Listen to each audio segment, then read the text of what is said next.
Coucou tout le monde, on se retrouve aujourd'hui pour une vidéo de présentation de deck qui conviendrait bien pour analyser des rêves. Alors, quand est-ce que c'est pertinent de faire un tirage pour ces rêves? Déjà quand on ressent un besoin particulier, parce que je pense que pour les personnes qui rêvent beaucoup, analyser tous ces rêves, ça commence à faire pas mal de tirages. Donc du coup, le mieux pour commencer, c'est de commencer à tenir un journal des rêves, d'essayer de noter en fait tous les éléments dont on se souvient dans un journal ou même sur une application de notes ou n'importe quoi, pour vraiment avoir le plus d'éléments possible, de symboliques dont vous vous rappelez, les personnes qui étaient avec vous, ce qui s'est passé, etc., même si ça a l'air anodin.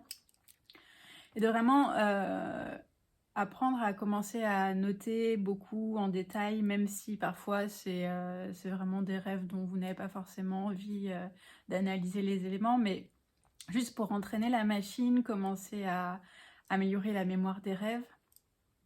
Et donc ensuite, une fois que vous avez fait ces notes, et que vous avez un rêve qui vous intéresse particulièrement, que vous avez eu du mal à comprendre, ou vous avez l'impression que la symbolique est très forte pour vous, ou si vous avez juste de la curiosité pour savoir ce qui s'est passé, à quoi ça fait référence, ou encore pour les personnes qui reçoivent certains signes, certains messages importants en rêve et qui voudraient avoir confirmation que ce sont bien des messages importants. Enfin voilà. Personnellement, je fais assez peu de tirages sur mes rêves. Pourtant, je tiens un jour un journal exprès. Mais j'en ressens pas toujours le besoin. Et par contre, effectivement, il y a eu des rêves où j'ai fait des tirages parfois très approfondis pour analyser un peu la situation, les personnes, les relations, les éléments, parfois beaucoup d'éléments un par un. Et pour voir vraiment si c'est plutôt littéral, si c'est plutôt très symbolique, si ça parle de complètement autre chose que les images dans le rêve, etc. Donc je vais vous présenter les decks de ma collection que j'associe particulièrement au tirage pour les rêves, soit parce que c'est leur concept de base, soit parce que je trouve qu'ils fonctionnent bien pour ça. On va commencer par le plus évident, qui est le tarot onirique. Donc là, pour le coup, c'est vraiment un tarot qui a été créé pour explorer les rêves. Vous avez un bon livret avec, qui explique à chaque fois la symbolique des cartes en détail et ensuite les interprétations en droit et en vert dans les tirages.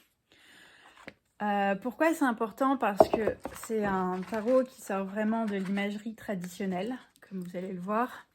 Et du coup, ça peut être un peu perturbant si on n'a pas l'habitude d'analyser des symboles déjà, d'avoir à analyser à la fois une imagerie de tarot que vous ne connaissez pas bien et à la fois vos rêves dont la symbolique peut être parfois un peu floue.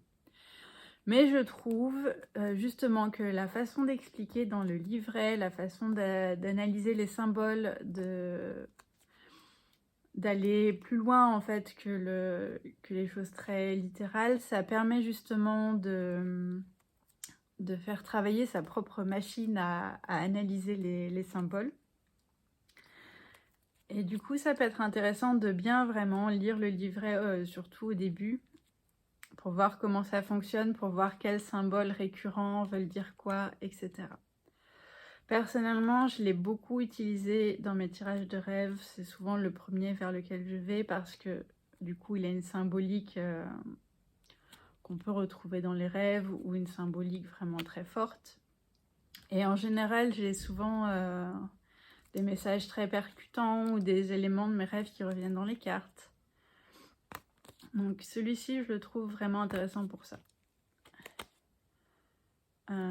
Après, je pense qu'effectivement, si vous avez déjà du mal à analyser les symboles, à interpréter les cartes, c'est peut-être pas forcément le mieux pour commencer. Et je vous conseille dans tous les cas d'utiliser un deck avec lequel vous êtes vraiment à l'aise. Même si ça n'a rien à voir avec les rêves, pour justement pouvoir naviguer avec un peu plus d'aisance et pas vous mettre davantage de bâtons dans les roues pour l'interprétation. Voilà pour celui-ci. Je l'ai déjà présenté sous forme d'article sur mon site. Donc si vous voulez plus de détails sur les images, le livret, n'hésitez pas à aller faire un tour. Deuxième deck qui a été créé spécifiquement pour ça, c'est le Viator Somniorum. C'est un oracle. Donc là, on retrouve encore une fois une symbolique très propre au rêve. Et du coup, ça peut vous aider à vous mettre dans l'ambiance un petit peu onirique. Ce que vous pouvez faire aussi, que je n'ai pas précisé avec le tarot onirique, mais qui peut être plus pertinent avec des oracles, c'est de sélectionner en fait des cartes qui vous rappellent des éléments de vos rêves et d'aller juste voir en fait dans le livret ce qui est dit sur ces cartes. Et comme ça, vous n'avez même pas besoin en fait de faire un tirage. Vous pouvez déjà avoir un petit aperçu de ce que les symboles veulent dire. Et par exemple, vous pouvez prendre un deck pour représenter les éléments de vos rêves et prendre un autre deck pour tirer par-dessus une carte pour savoir ce que ça symbolise pour vous, par exemple. Donc celui-ci aussi a déjà eu une présentation sous forme d'article, si vous voulez aller voir.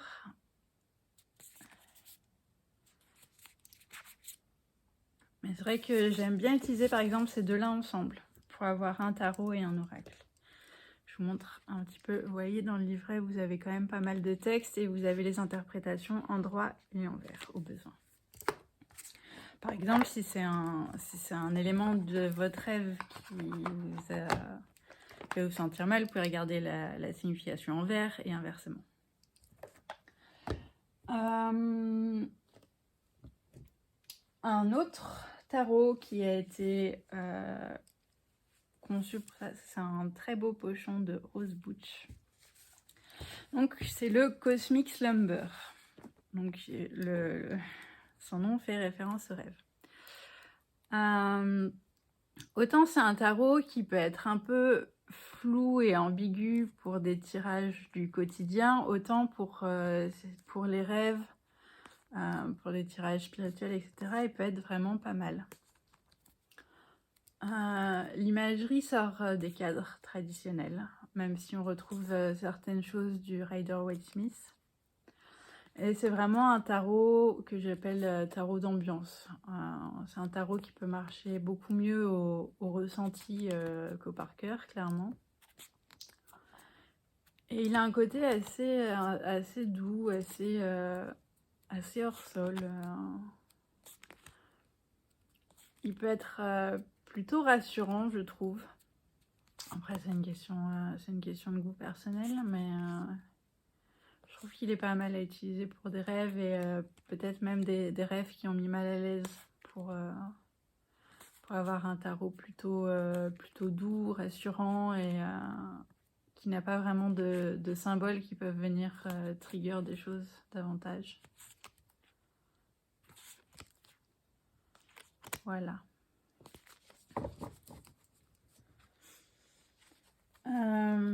Je vais vous présenter ensuite un autre tarot dont la créatrice disait qu'elle l'avait en partie créé pour ça. C'est le White Numen Tarot.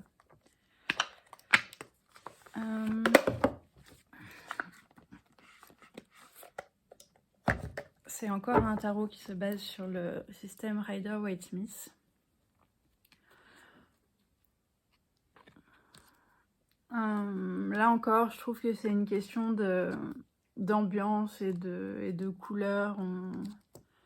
Je trouve qu'on ne sait pas vraiment où on est avec ce tarot. C'est un côté, on pourrait être vraiment en plein milieu du désert ou dans l'espace ou n'importe où. Il n'y a pas vraiment d'éléments très terrestres auxquels se raccrocher. Et pareil, du coup, autant il peut être un peu vague, un peu flou pour des tirages très, très matériels du quotidien, autant je trouve que pour ça, il colle plutôt bien. Le seul truc, c'est que ça peut manquer un peu comme le Cosmic Slumber Tarot d'éléments symboliques sur les cartes auxquels se raccrocher, qui peuvent peut-être faire référence à des éléments dans votre rêve. Donc c'est vraiment plus pour se baser vraiment sur une structure de tarot ou sur des ressentis d'ambiance que pour analyser des symboles, je trouve. Voilà.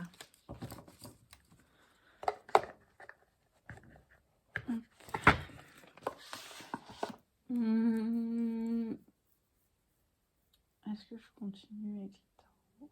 Oui, allez, je continue avec les tarots, comme ça c'est fait. Le Serpent Fire Tarot, que j'ai déjà présenté beaucoup de fois et qui a déjà sa présentation sous forme d'article. Pareil, pour moi, là, c'est surtout une question d'imagerie. Il n'a pas été créé spécialement pour les rêves. La structure astrologique aussi peut aider à identifier certaines choses, certaines énergies, certaines dynamiques, certaines choses qui vont bien ensemble ou non. Comme c'est une imagerie qui sort de l'imagerie traditionnelle, en fait, pour moi, ça aide à lâcher un peu prise avec le côté rationnel et terre-à-terre et à pas forcément prendre les choses au pied de la lettre. Parce que parfois, les rêves qu'on fait, même si les éléments peuvent être rapprochés d'éléments du quotidien, connus, etc., parfois, on sait qu'ils peuvent dire autre chose, en fait. C'est pour ça que ça peut être un peu à double tranchant d'utiliser un deck qui a des imageries trop quotidiennes, trop matérialistes, parce que ça peut renforcer un peu dans l'idée de prendre les messages au pied de la lettre. C'est un avis tout personnel, évidemment, vous en faites ce que vous voulez. Voilà. Ensuite, le tarot surréaliste. Donc, comme je disais juste avant, ce que j'aime avec celui-ci aussi, c'est l'imagerie qui sort des cadres et des normes.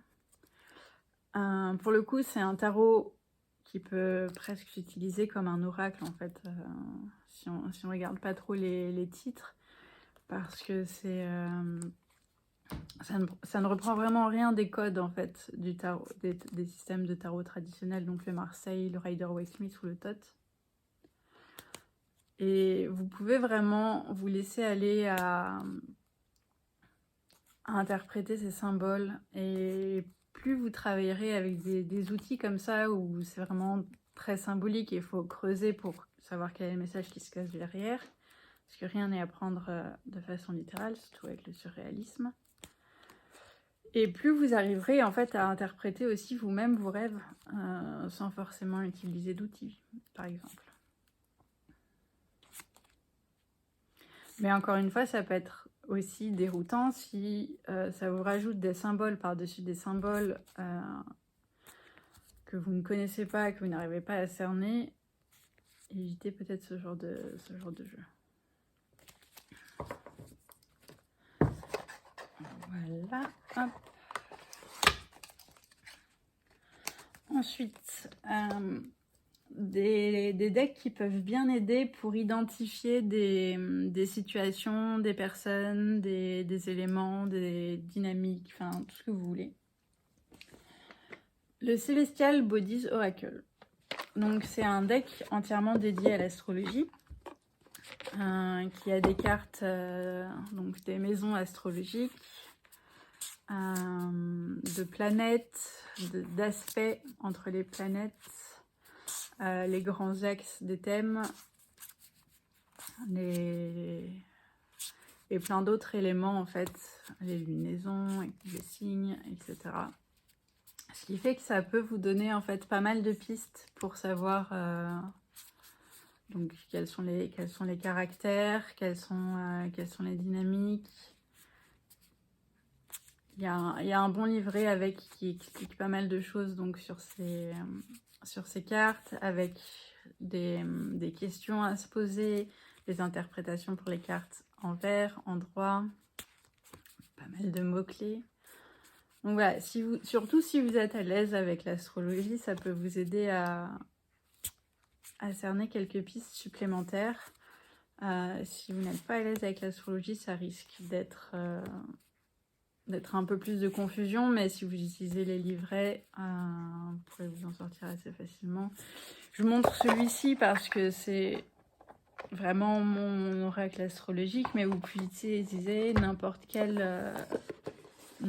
deck avec des cartes qui représentent des planètes, des signes, des maisons et encore d'autres choses. Voilà. Ensuite, le Wild Unknown Archetypes, qui est un très bon livret aussi. Je vous montre. Celui-ci peut être très bien pour identifier des rôles, par exemple. Cette personne qui est dans mon rêve, quel est son rôle pour moi? Vous avez toute une série de cartes qui peut aider à déterminer des rôles, des archétypes de personnalité. Vous avez aussi des archétypes de lieux. Par exemple, si vous voulez analyser pourquoi tel lieu, ça peut peut-être vous aider à savoir quelle est l'ambiance, de quoi ça vous parle, etc. Et on a aussi d'autres catégories qui peuvent aider, mais je trouve que c'est pas forcément toujours très adapté aux rêves. Donc j'utiliserai plutôt les deux premières catégories.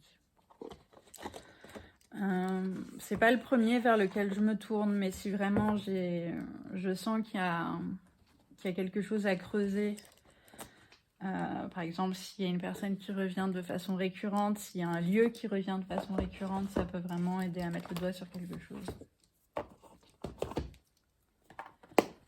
Hop. Ensuite, encore un autre qui peut bien aider pour identifier, c'est l'oracle de la nature sacrée. Je ne vous ai même pas montré la boîte, je crois. Voilà. Alors, là, je pense que c'est surtout les mots-clés, en fait, qui vont vous aider. Il y a des thèmes qui reviennent parfois, souvent dans les rêves. Et pareil, par exemple, si vous voyez si vous voulez sélectionner des cartes pour représenter les éléments que vous voulez analyser dans vos rêves, celui-ci peut bien aider justement pour les recouvrir, pour savoir ce que ça veut dire, à quoi ça fait référence, etc. Vous pouvez aussi utiliser un même deck pour faire les deux, sélectionner des éléments et tirer par-dessus. Mais alors il vaut mieux utiliser un deck comme ça qui a plusieurs cartes, vraiment.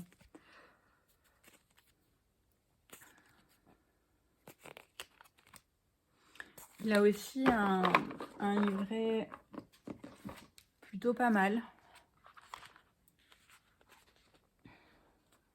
Je vous laisserai mettre sur pause si vous voulez. Donc comme ça, vous n'avez pas juste des mots-clés, vous avez aussi à chaque fois des petits textes, des mots-clés supplémentaires, etc. Ça peut vous aider à aller plus loin. Mais par contre, je ne sais pas s'il est toujours disponible à la vente, celui-ci. Je vous laisserai chercher au besoin.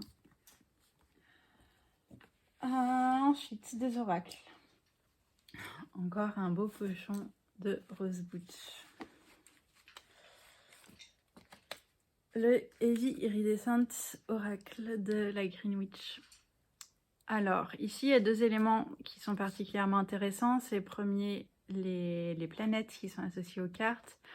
Et ensuite, le fait que les thèmes des cartes peuvent très bien coller à des thèmes qu'on retrouve souvent dans les rêves, ou à quoi les rêves peuvent faire référence, à quelle émotion, à quel blocage, à quel besoin. Du coup, ce ne serait pas forcément utilisé seul pour le coup, peut-être à approfondir avec un tarot ou avec un autre oracle, mais ça peut déjà vous donner une bonne piste de base. Celui-ci a été longuement présenté dans d'autres vidéos et aussi dans un article, donc je le passe assez rapidement. Ensuite, l'oracle Attribut de Jim Killam. Celui-ci n'a pas de livret par contre, donc il vaut mieux être déjà à l'aise avec le fait de tirer les cartes. Je trouve que là c'est plutôt une histoire de thème, encore une fois, de savoir quel est le thème, vers quoi le rêve pointe. Pas forcément comme deck d'identification, mais plutôt d'analyse de la dynamique. Les mots-clés sont relativement simples, donc le deck n'est pas non plus très compliqué d'approche.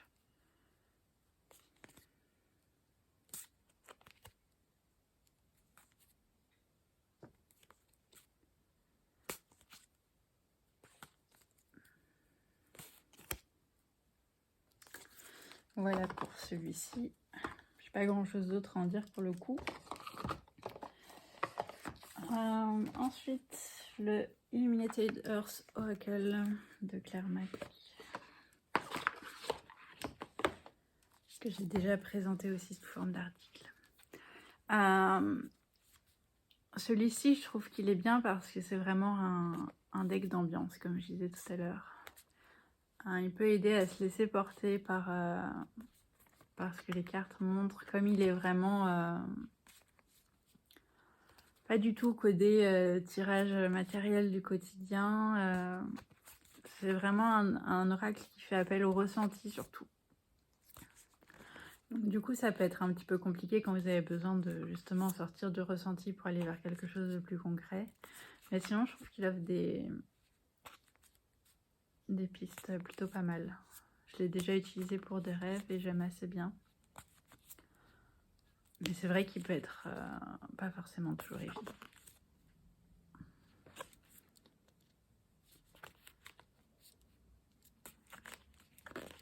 Mais comme il y a parfois, vous voyez, des images très abstraites, je trouve que ça renvoie bien au fait de faire des tirages pour quelque chose d'abstrait.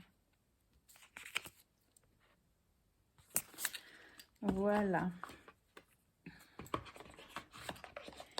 Et un dernier pour la route, que j'ai déjà présenté de nombreuses fois et qui est aussi sa présentation sous forme d'article, le Poésis Oracle. Alors, c'est surtout un deck qui va... C'est un peu un deck à tout faire en vrai. Il y a autant des possibilités d'identification que des ressentis émotionnels, que des pistes de conseils. Oui, il est dans pas mal de mes vidéos parce que vraiment je trouve que c'est un de mes oracles parfaits.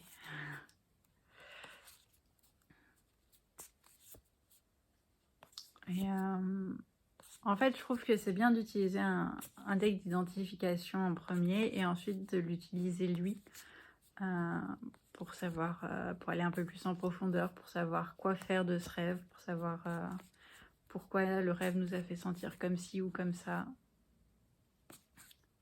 etc. Voilà pour les decks que j'associe au tirage des rêves. Bien sûr, il n'y a pas besoin d'acheter des decks spécifiquement pour ça. Vous pouvez utiliser n'importe quel tarot ou oracle. La chose la plus importante, en fait, c'est d'être à l'aise avec. Si vous avez besoin de beaucoup de symboles pour pouvoir raccrocher des choses, pour pouvoir peut-être voir popper des symboles de vos rêves, essayez de prendre des tarots et oracles plutôt chargés en symbolique. Si vous avez besoin, au contraire, de lâcher davantage prise, plutôt des decks épurés qui font appel au ressenti. En termes de tarot ou d'oracle, il n'y a pas vraiment de... Prenez ce avec quoi vous êtes à l'aise. Si vous n'êtes pas à l'aise avec les tarots, prenez les oracles et inversement. Vous pouvez totalement utiliser les deux ensemble si par exemple vous trouvez qu'il y a des manques dans l'un ou dans l'autre. Et voilà, c'est tout. Je vous souhaite de beaux rêves et vous dis à bientôt.